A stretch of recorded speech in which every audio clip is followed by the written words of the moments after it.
ဒါကတော့ကျွန်တော်တို့ရဲ့တတိယမြောက်ရင်သွေးလေးကိုဆေးရုံမှာသွားပြီးတော့ဖွားမိမှာဖြစ်ပါတယ်သွားနေပါပြီကျွန်တော်ကတော့ဒုတိယမြောက်သမီးလေးမွေးတော့လဲမာချိန်ဆောင်မယ်တတိယမြောက်သားလေးထပ်မွေးတော့လဲမာချိန်ဆောင်ပါပဲမိမကတော့ခွဲစိတ်ခန်းနဲ့ဝင်သွားပါပြီကျွန်တော်တို့ကတော့ကျွန်တော်တို့နေရမယ်အခန်းကိုသွားပြီးတော့ဒီ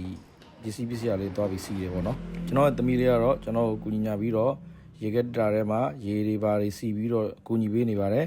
တော်တော်လေးအားကိုးရပါတယ်အရင်ကချစ်ဖို့ကောင်းတဲ့ဒုတိယမြောက်သမီးလေးဖြစ်ပါတယ်နောက်ဆုံးမွေးမဲ့ကလေးဖြစ်တဲ့အတွက်ကျွန်တော်ကခွဲစိတ်ခန်းနဲ့ဒီလိုက်ကြည့်မှာဖြစ်ပါတယ်အခုဆိုရင်ကလေးမွေးတာကိုအနိကကြည့်ခွင့်ရပါတယ်သူတို့တွေဘာတွေလုံးနေလဲဘလို့တွေခွဲနေတယ်ကိုထိုင်းကြည့်နေရပါဆရာဝန်ကတော့မေးပါတယ်မင်းနဲ့သွေးလန့်တက်လာပါဆရာမလန့်တက်ပါဘူးကျွန်တော်လည်းထိုင်ပြီးတော့ကြည့်နေတာပေါ့အောင်မြင်စွာပဲမွေးဖွားတန်းနေပြီပါပြီအခုဆိုရင်ခွဲခန်းထဲကနေထုတ်လာပါပြီเนาะကျွန်တော်တို့နေရမယ့်ခန်းကိုသွားနေပါပြီအဲ့ဒီမှာနတ်စမာတွေ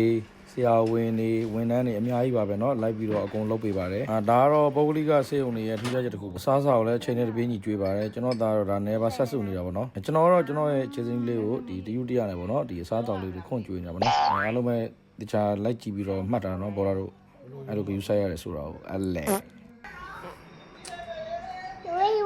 အဲ့ဒီကျွန်တော်တို့နေရတော့ဟုတ်အပေါ်ဆက်တက်ထပ်မှာပေါ့เนาะအဲ့တော့ညာဘက်ရောက်တော့ကလေးတွေကတော့မြင်အတိုင်းပဲပေါ့တောင်းကျမ်းတာပေါ့เนาะအသိသူတို့တွေကတော့ဟိုတယ်မှာသွားပြီးတဲနေထင်နေတာအမှန်ကန်ကျုံတာအဲ့တော့ခဏနေသိမကြောက်ဘူးကျွန်တော်လည်းသူတို့နဲ့ထားပြီးတော့မိသားစုဆိုတော့လည်းဒီလိုပဲကြီးကြီးဆော့ကြတာပေါ့နော်ကလေးတွေစတယ်နောက်တယ်ဆော့တယ်ဒါတော့ကျွန်တော်ရဲ့ပုံမှန်စရိုက်ပါပဲကလေးကိုတော့နှစ်ကင်းတနာရီကနေပြီးည8နာရီထိကျွန်တော်တို့နဲ့လာထားပေးပါတယ်အဲ့တော့မိခင်တို့တိုက်တယ်ပေါ့နော်3ရက်နေပြီးတော့ကလေးလည်းကြမ်းမိုက်ကောင်းတယ်မိခင်လည်းကြမ်းမိုက်ကောင်းတယ်ဆိုတော့ကျွန်တော်တို့စေးဝင်ကနေပြန်ရမှာဖြစ်ပါတယ်အနည်းချုပ်ပြောမှဆိုရင်ကျွန်တော်တို့ဒါယောက်ျားလေးတွေရဲ့စိတ်ထားပေါ့နော်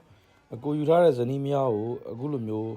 အကောင်းဆုံးစေးရုံကြီးတွေမှာဒီမွေးတာဖွားတာကိုလုပ်ပေးခြင်းတယ်ပေါ့နော်အဲ့ဒီတော့လည်းကျွန်တော်တို့ကအများကြီးစူးစမ်းရတယ်ပေါ့နော်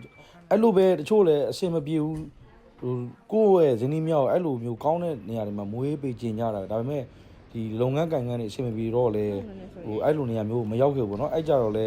ဟိုလင်းနေများဒီနားလည်မှုရှိကြဟိုလိုတာပေါ့နော်ဟိုကျွန်တော်ကတော့အားလုံးကိုဒီလိုနေရာမျိုးတွေမှာသွားပြီးတော့မွေးစေခြင်းနဲ့အားလုံးအဆင်ပြေပါသေးစီးပွားရေးတွေအောင်မြင်ကြပါသေးပေါ့နော်ကျွန်တော်ဆုတောင်းပေးပါတယ်အခုပုဂ္ဂလိကဆေးရုံမှာမွေးတာဆိုတော့ဒီကုန်ကြဆေးကတော့တသိန်းနီးပါးလောက်တော့ကုန်သွားပါတယ်ပေါ့နော်ဆေးရုံတက်နေခြင်းမှာလာပြီးတော့ကူညီပေးတဲ့မိမရဲ့အမကိုလည်းအထူးကျေးဇူးတင်ပါတယ်